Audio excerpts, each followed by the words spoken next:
Welcome to First to Follower podcast, presented by Youth for Christ USA. First to Follower aims to address the unique challenges and opportunities youth ministry leaders face today. Through engaging discussions and expert insights, we aim to provide practical guidance and relevant resources and support for the spiritual formation of youth leaders as they navigate the complexities of reaching and discipling the next generation. I'm your host, Corey Huffman, and I work on the YFC USA Leader Formation Team. And on this episode, I'm welcoming on Tacoma Rescue Mission Deputy Director Myron Bernard and New Testament scholar, professor, and author Dr. Nijay Gupta. In his role with the Tacoma Rescue Mission, Myron Bernard oversees operations and works to advance holistic support for individuals experiencing homelessness. He previously served with Youth for Christ USA on the Leader Formation Team, investing in the development of leaders nationwide and also contributing to the National City Life Team, helping shape ministry strategy and impact in urban communities. Nijay Gupta serves as the professor of New Testament at Northern Seminary. He has published over 20 books, including his newest one, Paul for the World. Also, several Bible commentaries and award-winning titles such as Tell Her Story and Strange Religion. He also serves as a senior translator for the New Living Translation. On this episode, we are unpacking principles and topics from Nijay's book, Slow Theology, which he co-authored with A.J. Swoboda. Okay, well, we're here. Excited to be here with you guys. Myron, it's good to see you. Hi. Good to see you, Corey. Hi, Nijay. Hi. And welcome, Nijay. It's good to see you too. It's fun to have you in and know that we've got some mutual friends. One, obviously, A.J. Swoboda, who we'll mention probably a couple times, and then Joe Wright is a JJM the more famous director, friend. the more famous Juvenile Justice Ministry Director with YFC in Fort Wayne, Indiana. Joe Wright. Please donate. Please donate to his amazing ministry.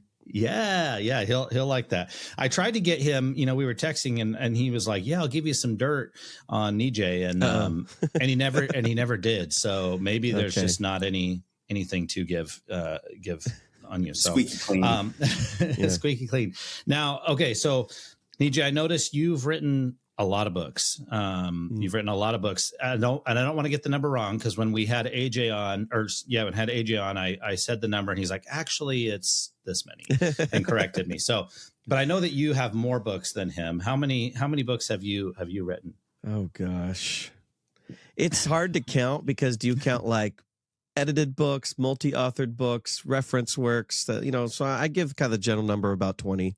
Okay. I don't know what you count or don't count. That was what I struggled with when I was looking on AJ. I was like, does this one count? I don't know. If I have ChatGPT write it, does that count if I put my name on it? Yeah, I don't know. Yeah, it depends if anybody else knows that or not. Myron, how many books have you written? I've thought about writing like 3 or 4. But okay. I've never actually sat down to put anything to pen to paper. So. Well, that's better. That's better than me. I haven't even thought about writing a book, so I'm last place in that. We represent the multiple stages. Okay, but then the other question I had is, before we jump into like the meat of this, is as I was reading through Slow Theology, which was excellent and a really fun read.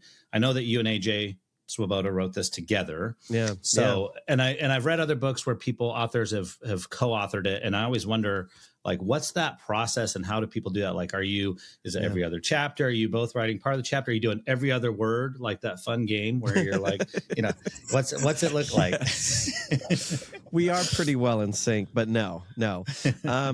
Yeah, I've worked with other authors before where we've co-written things.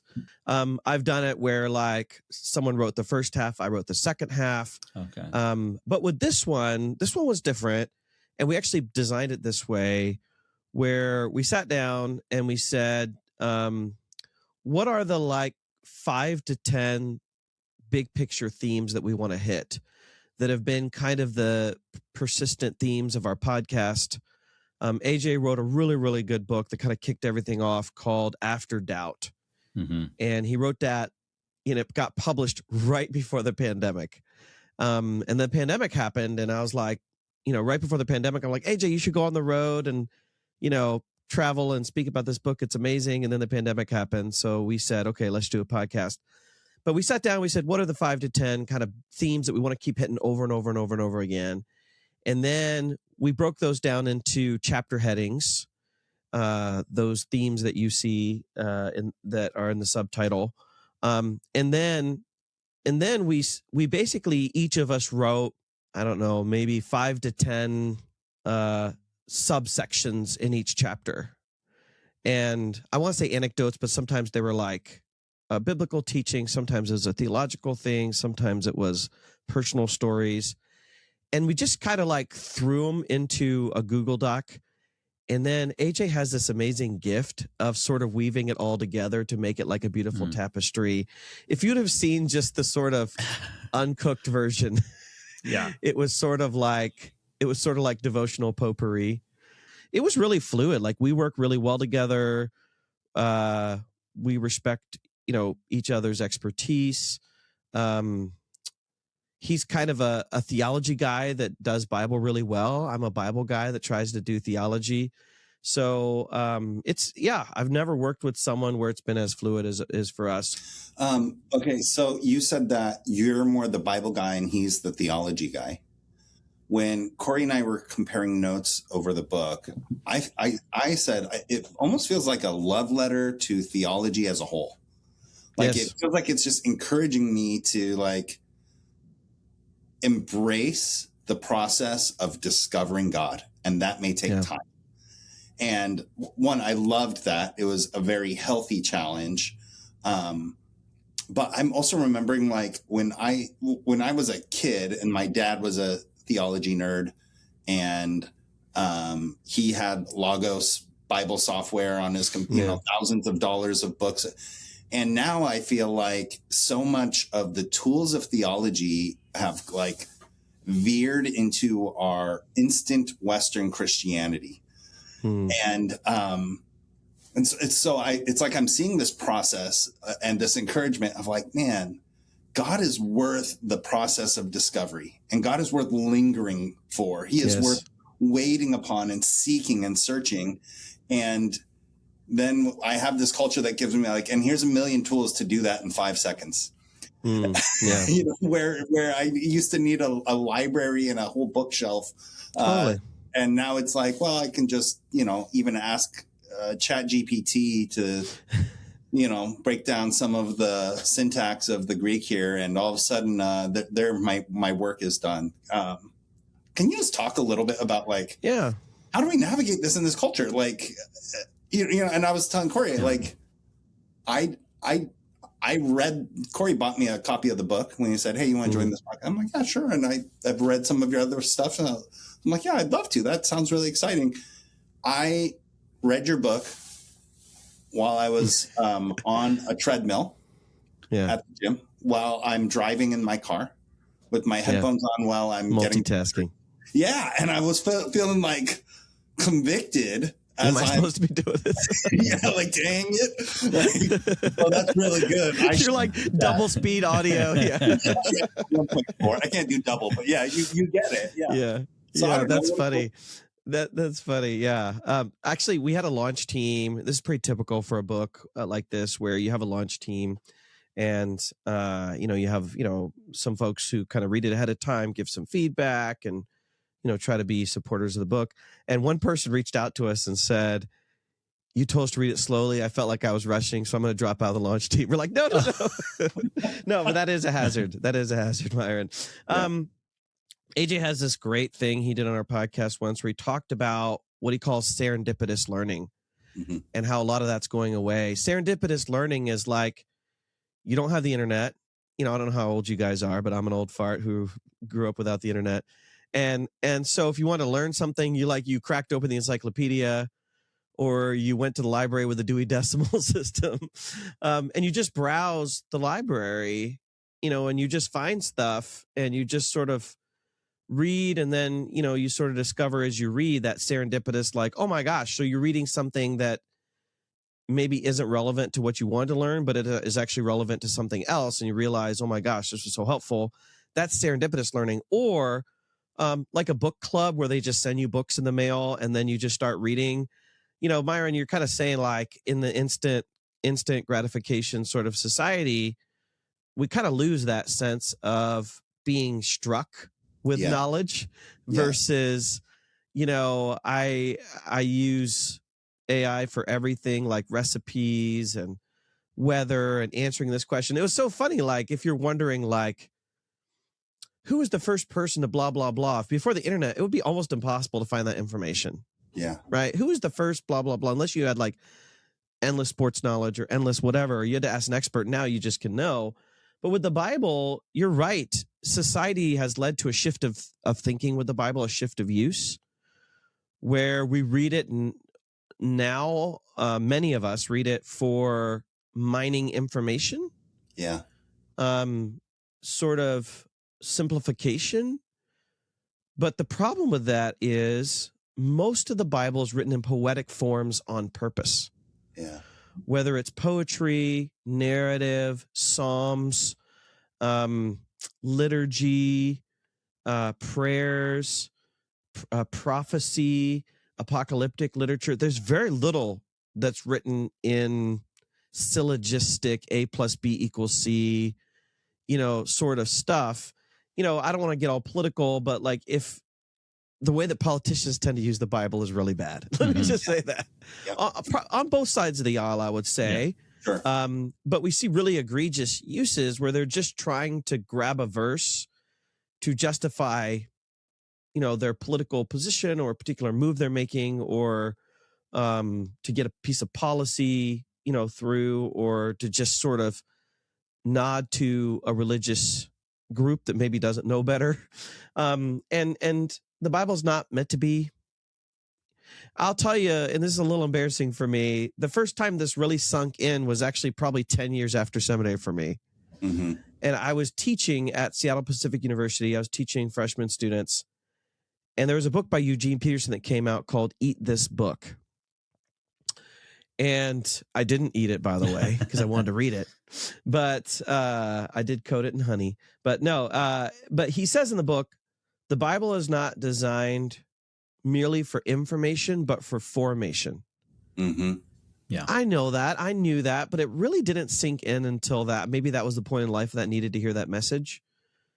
But gosh, I spent so many years of my early Christian life just trying to pull out data from the Bible. Mm-hmm. Yeah.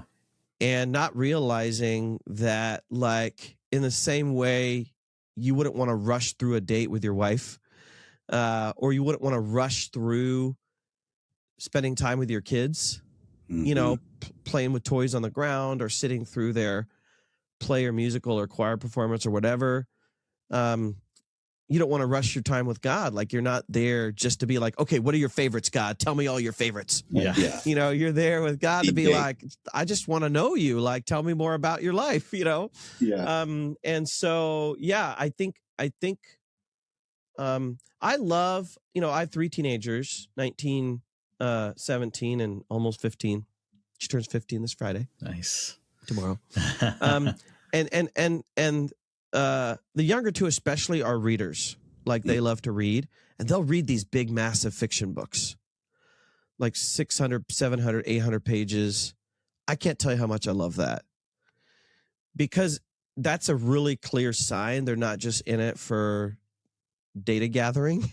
Mm-hmm. They really want to immerse themselves in a story, Mm-hmm. and they have the patience to do that. We just saw Project Holy Grail. Hail Mary.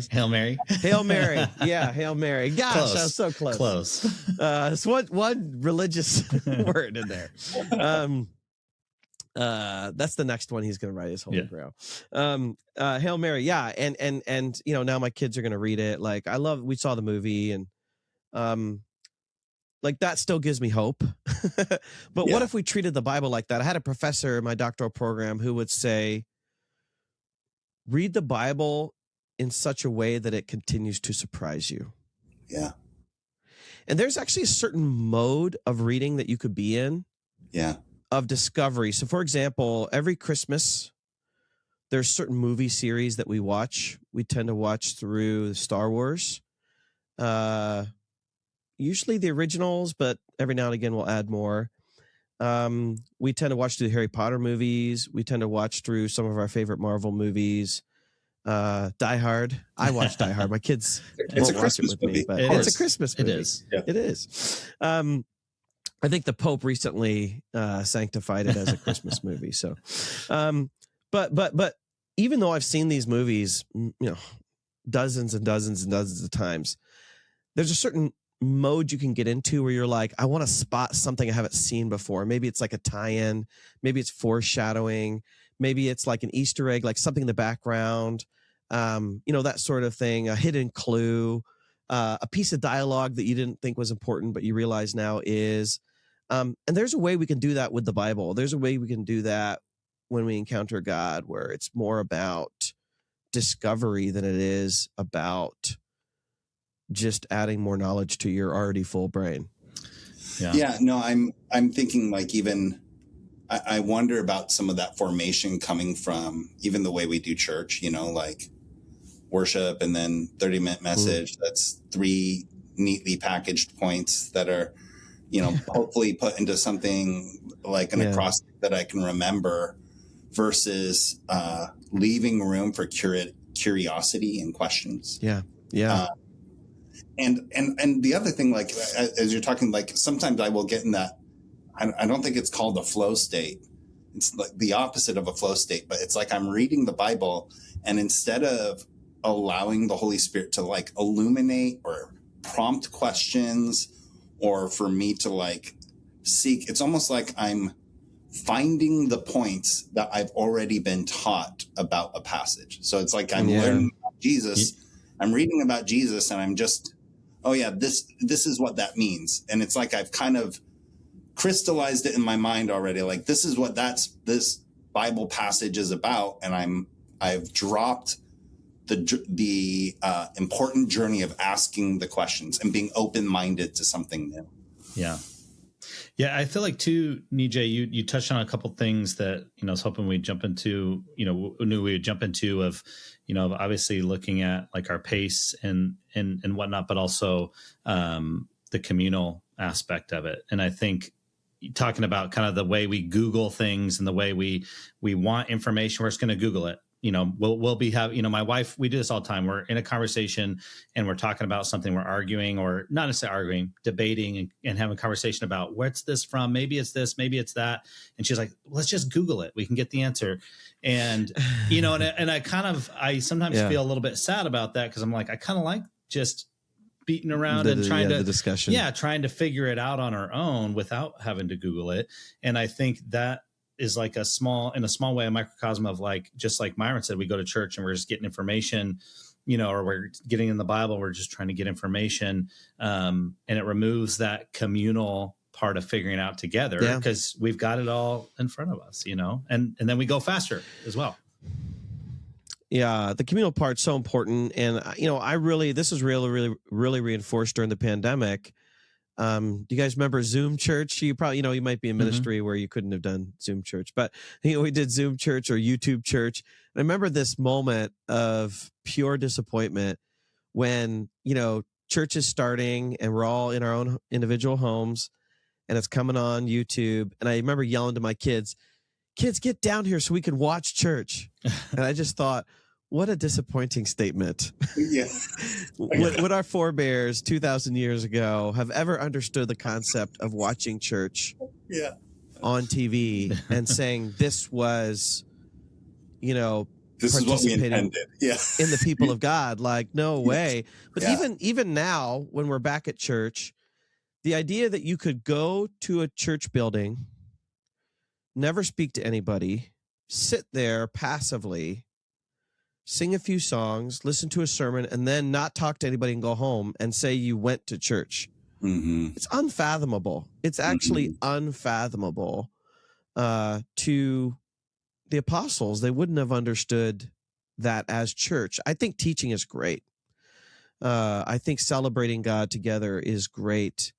But the church, by definition, is mutual. When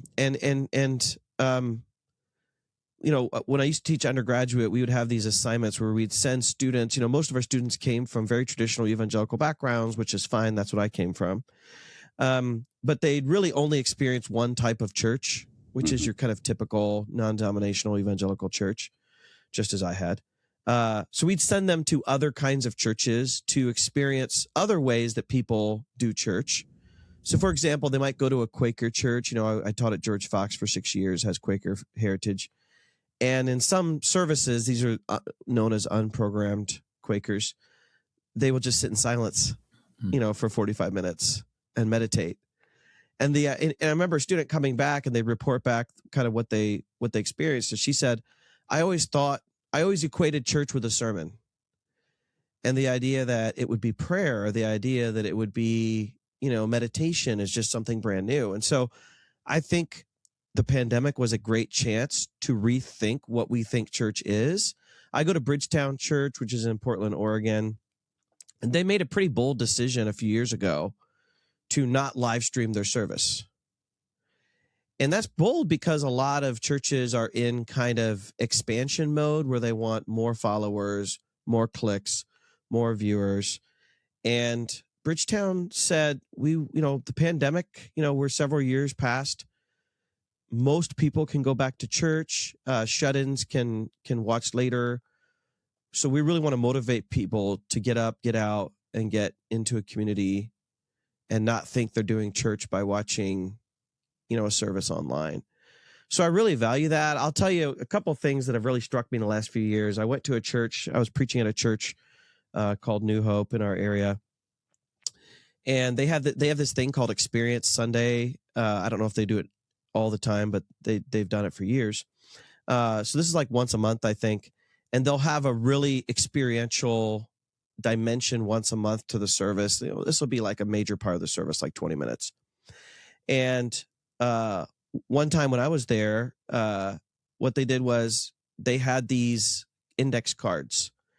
And after the sermon, I think the sermon was like a really heavy topic. After the sermon, you could write kind of either a praise, that you wrote out, or like something you were upset about, something that got stirred up in you. And then you could post it on the wall. There were these 2 walls. You could post it on the wall and people could read it, what you wrote. You didn't have to, but you could.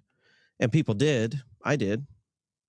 And just that embodied act of getting up, writing something down, posting it, and you go around and read it. And sometimes it would be stuff about the church. Sometimes it'd be stuff about the sermon.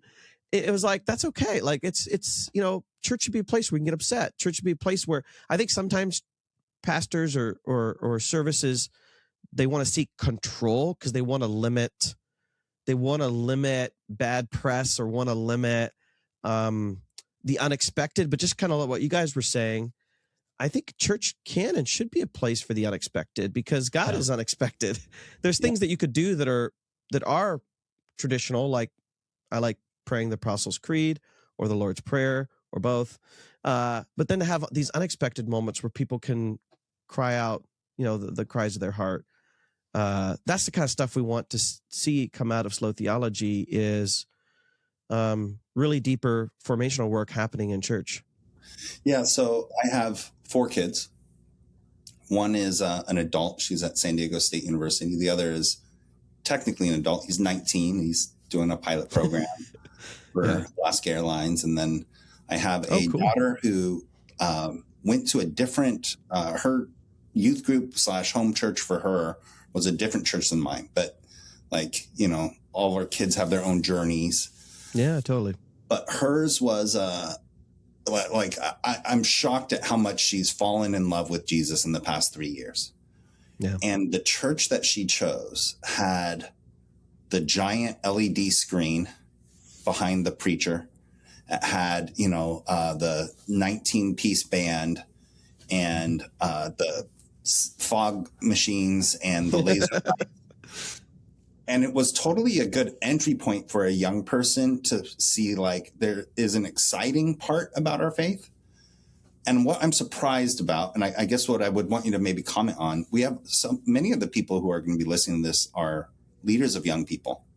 Mm-hmm. And they're looking for avenues to make things like the formation of the Bible become central in the life of a young person. Like, how do we allow being the Bible to form a young person and and kind of the avenues. I think I'm super grateful because my daughter has she entered in through a door that I was like, oh, that's a little iffy.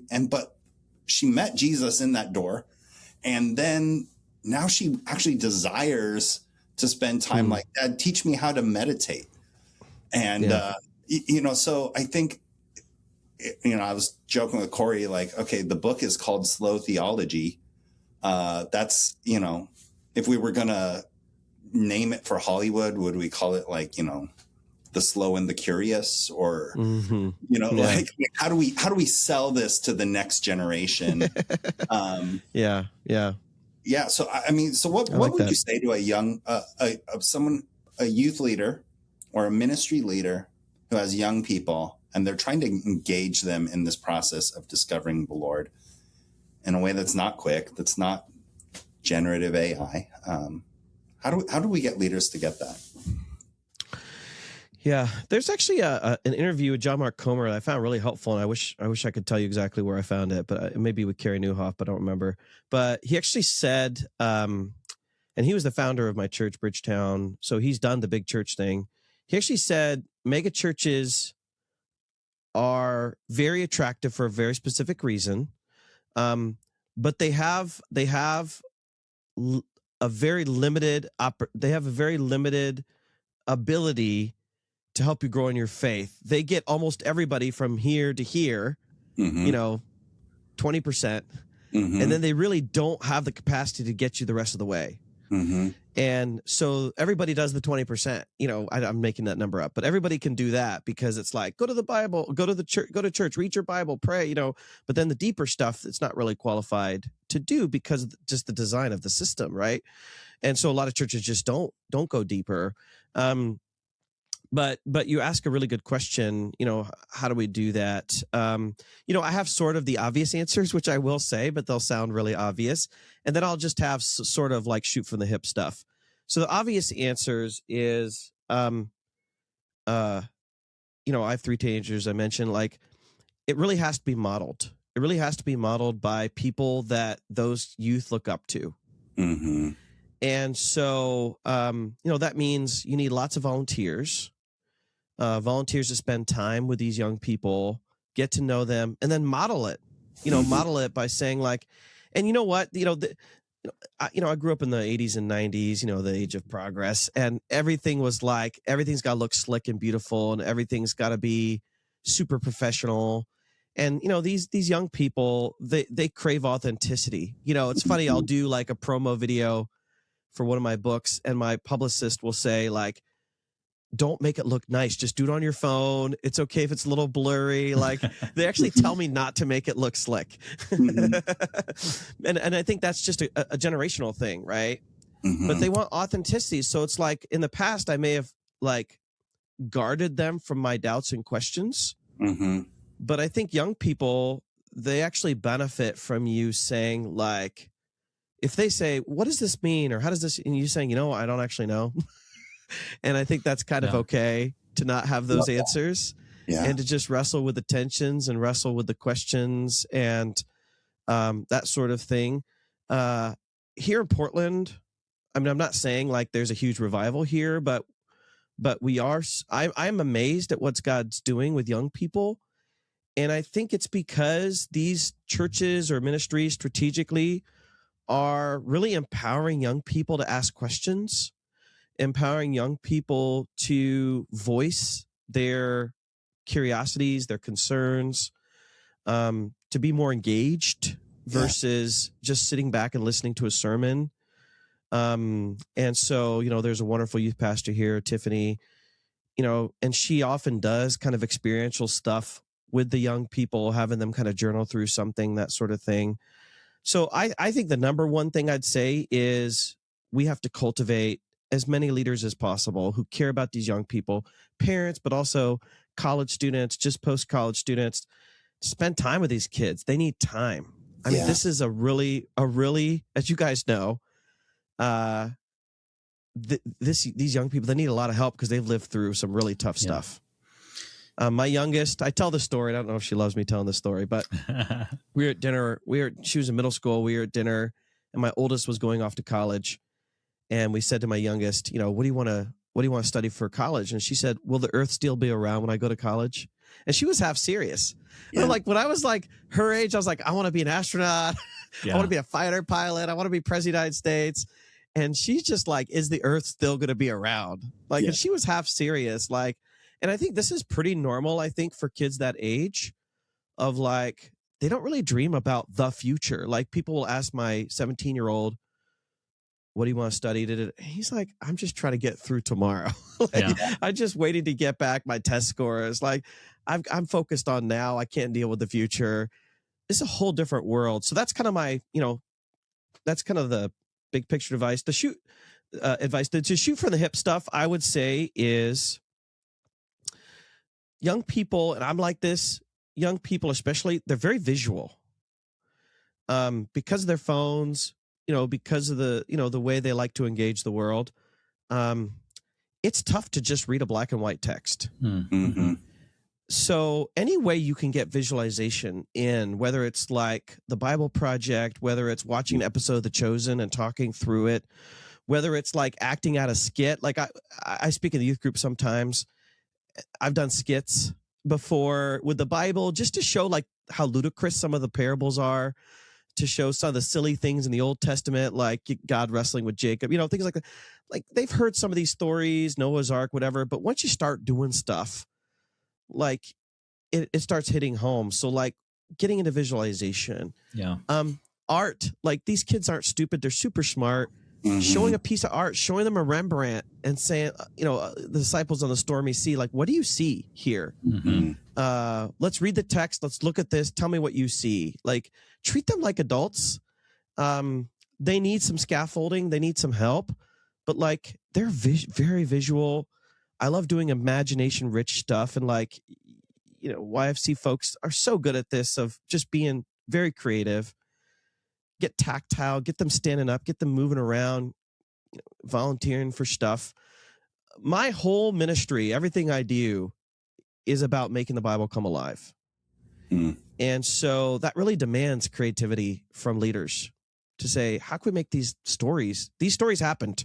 Like Jesus did this thing. He sat on this mountain, right? He transfigured, like he rose from the dead. How can we make it clear that this stuff actually happened to these people? Yeah. It's not just information that they're taking in. It's real. It's bringing it to life. It's not Aesop's fables. This stuff happened 2,000 years ago. We got to show you what it looks like. I love that piece on authenticity too. And I do think that's a major selling point, not just for the book. I think the book is great and people should buy it, but for the concept of the book of slowing down and engaging in a process of the journey of discovering God. Yeah. I think if we're saying authenticity matters, I can't bring a young person to a spot that I don't go. If I've never walked there, I don't know how to lead someone else there. And I think that's beautiful. Well, yeah. And that, Myron, connected to Nijay, you were talking about leaders modeling for young people what it looks like. And I think that's part of that authenticity too.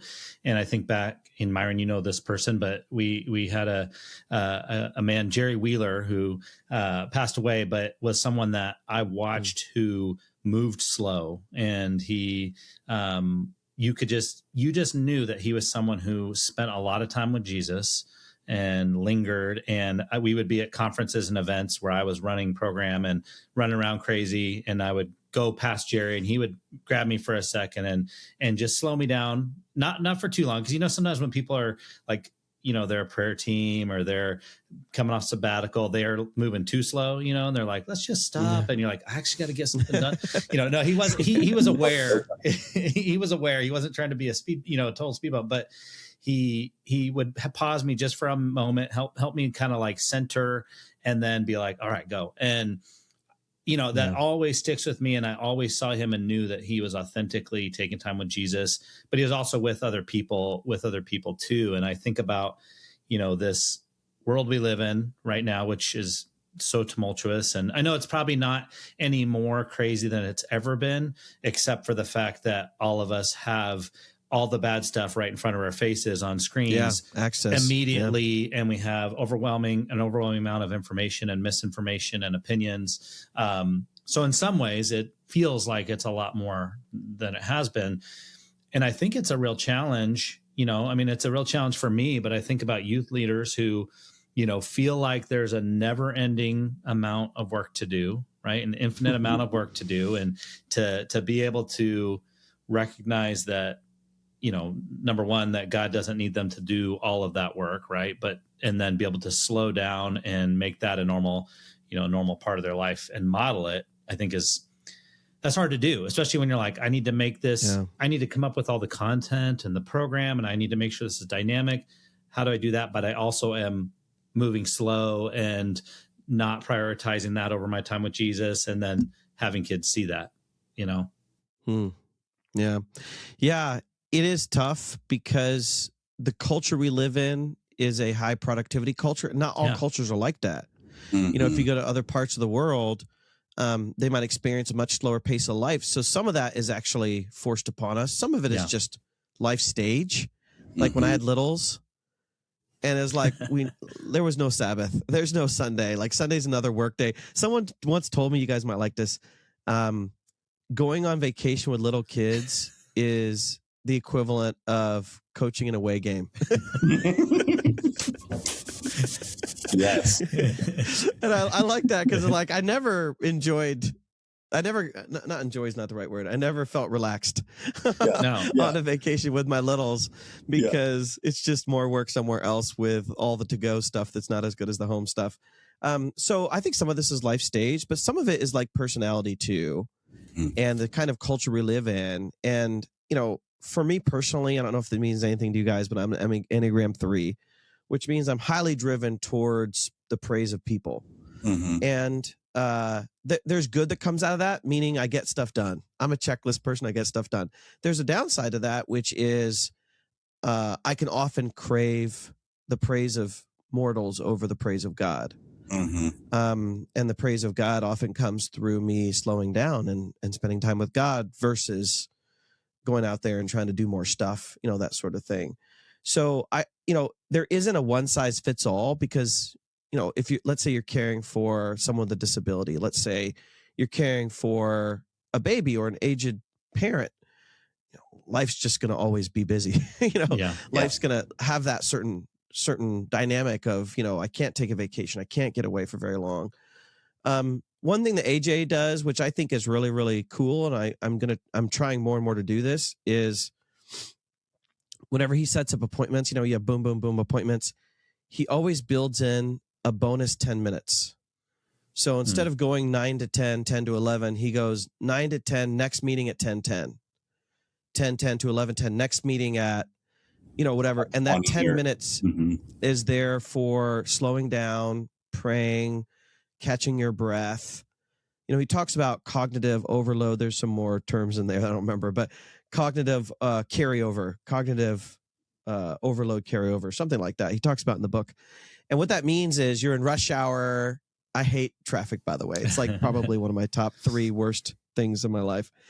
And you're anxious, you're upset, you're late. And then when you get to church, that's still with you. That tenseness, that bitterness, that's that overload carryover. And so building in little blips, helps just with sort of just take some deep breaths, take it easy, take care of your body, drink some tea or whatever. Stuff like that. A lot of the advice that we give about slowing down is not these big things like quit your job and move to Fiji. It's a lot of little things. Like I talk, I don't know if I talk in this book, but I talk about having a morning ritual and an evening ritual. So a lot of ministry workers, they fall in the category of caregiver in this umbrella of sort of stress. People experience stress. So a lot of ministry leaders experience not only busyness, but also vicarious trauma because you're listening to people's problems all the time. And so, there's a study done where like they had like hundreds of pastors ministry leaders talk about their happiness level. And they use like at the end of the day, they would use like smiley face, neutral face, frowny face. And there's just a lot of frowny faces. Like you end the day exhausted, overworked, behind on your work, and traumatized by everybody's problems. And that's not going to change because people's problems don't change.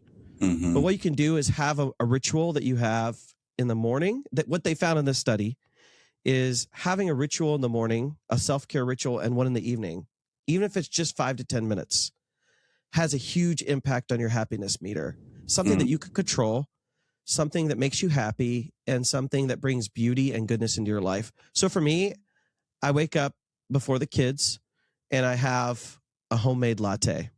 It takes me about 15 minutes. And then I have about 15 minutes to drink it, read my Bible or, watch something on YouTube that I really enjoy. And something that you can look forward to the next day, right? Something that you don't have to start the day like, I got to pay these bills. I got to go to this meeting. And then at the end of the day, it could be like going for a walk. One of my friends, he's like, I go for a walk, or we walk the dog. It could be like listening to classical music. I like listening to Yo-Yo Ma. Or it could be like watching my favorite TV show with, my kids or whatever it is. And it doesn't have to be a lot for it to be effective. Mm-hmm. It just has to be something that you can look forward to every day. Anyway, those are some of the tricks that we use with Slow Theology. Well, and if you're called to youth ministry, like you said, we can't all just move to Fiji and that sounds great, but that's not our calling. I always find myself, I'm trying to stop saying this now, is like when things slow down or in this next season, always kind of like when, but there's never a when. It's never going to really slow down if you're in these spaces. So you got to figure out now, how do we take care of ourselves now? How do we do it now? I don't know how much time we have, but I have a couple questions. Yeah, you're good. I got time for you. I'm slowing down, Myron. Yes. We're doing slow theology now. Okay. One of them is a little more topic related. One of them is just, I'm curious. So topic related in the book that I forget where, because again, I wasn't taking notes. I was listening to it while I was multitasking. Yeah. However, you said like, in order to become like Christ, we must often spend time with people who do not look like Christ. Yeah. And I loved this because I think in my journey, I was a teacher. I did Young Life in college. I, was doing high school ministry as a college age kid and shaped, kind of as you describe in the non-denominational evangelical stream of Christian formation. And then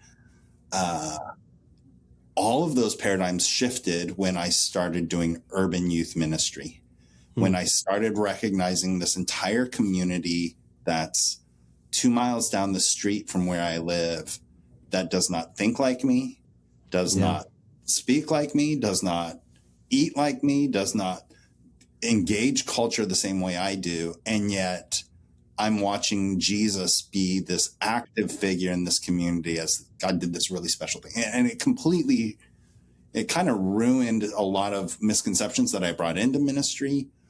And I hate using this phrase because we're all sinners, but it's like when Jesus spent time with sinners, like he wasn't just like, oh yeah, we're all sinners. Like he intentionally like engaged his life around those that the world would call the least, the lost, and the last.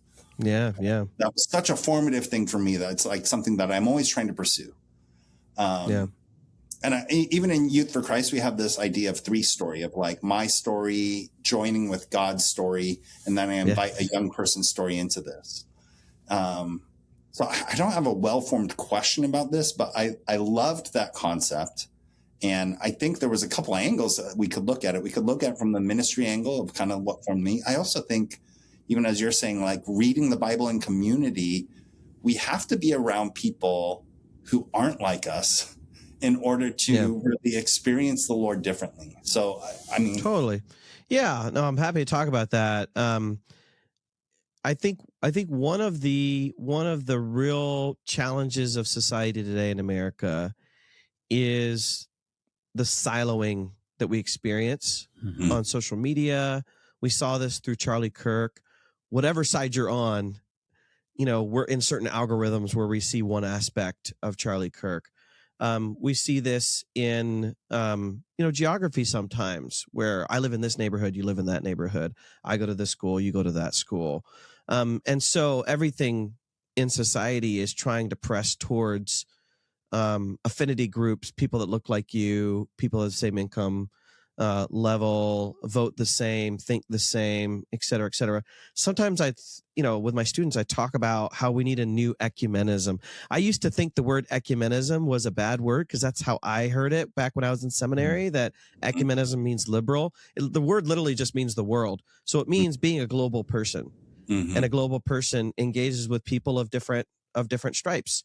And so what you're talking about, Myron, I think is that aspect of one thing that AJ and I hit a lot on our podcast, and I think in the book as well, is the sin of idolatry. And the sin of idolatry in our time is not so much that we're going to bow to a statue as much as we're going to try to make Jesus conform to the Jesus we want, rather than Jesus as he really is. You look at Jesus' early ministry and, they want to throw him off a cliff because, he says this thing, and it didn't strike me until recently. He says, no prophet has died outside of Jerusalem. That's actually not true. Prophets die outside of Jerusalem all the time. It's a figure of speech. And what it means is the power base of Israel, which clusters around the temple in Jerusalem, has the most to lose when a prophet comes into town saying, you guys have screwed it up. They have the most to lose. So Jesus says no prophets died outside Jerusalem, meaning, a prophet going to Jerusalem is going to get killed. So his disciples are like, don't go there. Don't step in that zip code. And that's because the temptation that we all have is we don't want the real Jesus. We want, I was actually telling my daughter, we were driving yesterday, and I was telling her about Crystal Pepsi. Do you guys remember Crystal Pepsi? Yes. Oh my God. Yes. I can see the I can see the commercial in Van Right now. Yes. And I explained it to her, and the first question was, why? And my question was, why? Why did we do that? Because and this idea that we want to manufacture really weird fake things to please ourselves. Yeah. Not that regular Pepsi is any better, but this idea that we constantly want to manufacture things to seem more refreshing, more interesting, and we do that with Jesus. We want to constantly manufacture him. We'll joke sometimes, my colleagues, about TED talking a sermon where you just want to make it something more slick, something more palatable. Sometimes I call Brene Browning a sermon. I actually like Brene Brown. If you're listening, I love you, Brene. But when someone Brene Brown's a sermon, they basically, I'm sure, listening. Yeah, she's listening. It's when you basically turn a sermon into a pop psychology lesson. Yeah. And I love Brene Brown, but I don't think the sermon is the right place for that. So we're constantly trying to do that. We're trying to plunder the Bible to use it for something else. So what you're talking about, Myron, is, people will often say to me, Nijay, I wish I could be there with Jesus in the first century. I'm like, you would have been the ones trying to kill him. Yeah. like I don't think I would have been on the side of the angels there. I probably would have been one of the teachers of the law that was like, we got to get rid of this guy. Yes. It's that, that's, and then someone once asked me, one of my friends, he asked me, if Jesus were to show up in your city today, where would he go in the city? And, the kind of canned answers are he'd show up at the church. He should, no, because he didn't do that then. He didn't show up at the synagogue. I mean, he's his own synagogue, but mostly he was out and about in isolated places, hanging out with weird people, tax collectors and sinners. He was in the wrong places. Yeah. And you would go looking for him here and he would not be there. So I like that, Myron, when you're saying he's going to often end up showing up in the places that I feel uncomfortable. Yeah. Talking to the people that I don't want to talk to, talking to people that are not prim and proper religious people. And I love when Jesus says, I didn't come to call the righteous. I came to call sinners. But Jesus, isn't everybody a sinner? Yes, but some people think they're righteous, and I can't get through to them. Yeah. I mean, isn't that crazy? Jesus is like, if I can't get through to them, good luck with you guys. Yeah. Yeah. Good luck for you guys if I can't get through to them. And I've kind of been like that because I grew up I became a Christian as a teenager, so I didn't grow up in a Christian family. So I really resonate with people. It wasn't until I was 17 that I knew that Easter was a Christian holiday. I just thought it was just candy and just sort of a spring Easter bunny thing. I had no idea it was a religious holiday. Yeah. That's how religious stupid I was. So like I think when people hang out with only people like them, it's going to be real easy to conform Jesus to who you want him to be. I love that. Okay, so I'm trying to ask this question in a way that's not offensive. How big of a nerd are you? Because I see the Funko Pops. Yeah. You wrote a book called Slow Theology. Yeah. Like, are you closeted in your nerddom? I feel like I was a closeted nerd. I feel like growing up in the 80s, it's like there was this irrational cultural hatred of nerds. And now my kids are much more like that those things are cool now. So, Revenge of the Nerds. Nerds. Yes. Nerds. Yeah. Don't watch the movie. I am. I've always been a video game person. Always. I mean, I've always been a video game person. Obviously I read books for a living. So there's that. The Funko Pop thing, I am a big, sci-fi person, Star Wars, Marvel.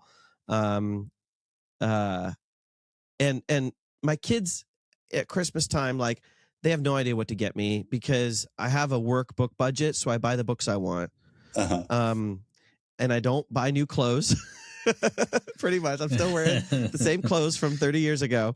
And so they have no idea what to get me. I don't want ties. I don't wear ties. I don't wear socks. I do wear socks, but I don't wear new socks. I wash my socks though. Just important disclaimer. So I had the idea this year, actually, this last year, to say, get me, because they can't afford like a $50 gift. So Funko Pops can be like between 10 to 15 bucks. So like, just get me a Funko Pop. Yeah. And because it's exciting for them to pick one out and it's exciting for me to be surprised. Yeah. And, there's certain luxury ones like Dumbledore. That's a luxury. That's a luxury item. Those are a little pricier. So yeah, it's a little inspiration. If I'm doing a really professional podcast, I use my other camera where you can't see them.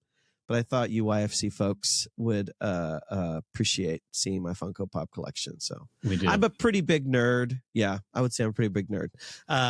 Well, as we do move toward wrapping up, a way that we like to finish off all of our podcast episodes, Nijay, is with just a little time to pause and slow down and kind of have a full stop moment where we can kind of reflect or be quiet.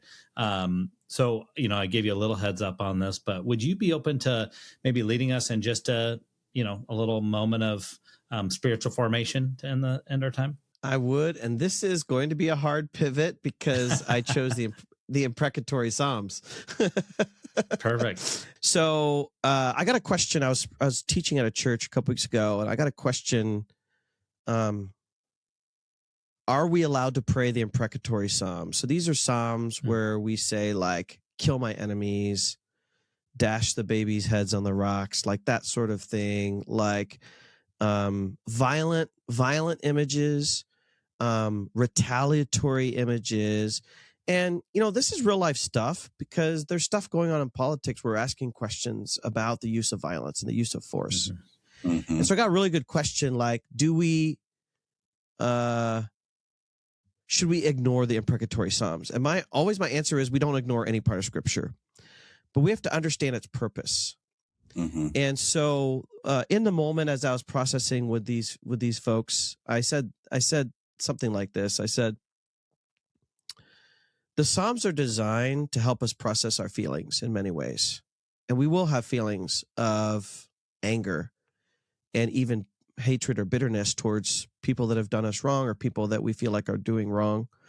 And I think the Psalms are designed for us to pray them. But the key is we are not carrying. There's two things. There's two conditions to praying these imprecatory psalms. So imprecatory means cursing. There are two conditions. One is we are not carrying out the action. That's important. We humans are not carrying out this action. We're asking God to do it. Number two, we give God permission to say no. Mm-hmm. So when we pray, dash the baby's heads on the rocks, and it doesn't quite say that, but that's the gist of it. We're saying, number one, I'm not allowed to do that. We're saying, number two, God, I'm telling you how I feel, and you can say no. Mm-hmm. So I'm going to lead us through actually a prayer of Psalm 137. I chose it for two reasons. One is it is a more extreme form of the imprecatory psalm. Mm-hmm. So it's going to be obvious. And number two, it's short. So here's what we're going to do, and this requires some audience participation, Corey and Myron. So you might, if you have a piece of paper, you have to write something down. I have to write something down. Can I type it? Yeah, you could type it. So it's only going to happen a couple times. But if I pause and I say to God, you hate injustice, then you two are going to say out loud, we leave judgment to the one who judges justly. So you're going to say, we leave judgment to the one who judges justly. That's from Romans. We leave judgment to the one who judges justly. I'm going to say to God, you hate injustice. And then you're going to say, we leave judgment to the one who judges justly. So if folks are listening, we're going to open up Psalm 137. I'm going to read from the NLT. And when I pause and say that refrain, you will respond. Let's pray. Beside the rivers of Babylon, we sat and wept as we thought of Jerusalem. We put away our harps, hanging them on the branches of poplar trees, for our captors demanded a song from us. Our tormentors insisted on a joyful hymn. Sing us one of those songs of Jerusalem. But how can we sing the songs of the Lord while in a pagan land? If I forget you, O Jerusalem, let my right hand forget how to play the harp. May my tongue stick to the roof of my mouth if I fail to remember you, if I don't make Jerusalem my greatest joy. O Lord, remember what the Edomites did on the day the armies of Babylon captured Jerusalem. Destroy it, they yelled. Level it to the ground. You hate injustice. We leave judgment to the one who judges justly. O Babylon, you will be destroyed. Happy is the one who pays you back for what you've done to us. You hate injustice, O Lord. We leave judgment to the one who judges justly. Happy is the one who takes your babies and smashes them against the rocks. You hate injustice, O Lord. We leave judgment to the one who judges justly. Amen. Amen. Did you see how that reframes the psalm in light of what our part is and what God's part is? Mm-hmm. Yeah, no, that's good. I think that plays into the slowing down, discerning, not being so reactionary to things. So that's good. Well, thank you guys so much. Thank you, Myron, for taking time to be a part of this. Thanks, bringing Myron. A lot of good, thoughtful questions. And Nijay, thank you for taking time to be with us, for showing us your Funko Pop collection as well.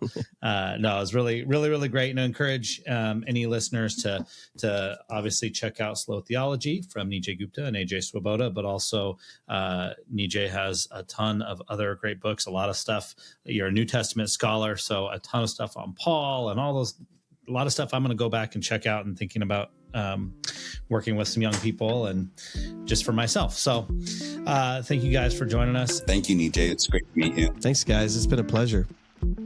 First a Follower is a podcast from Youth for Christ USA.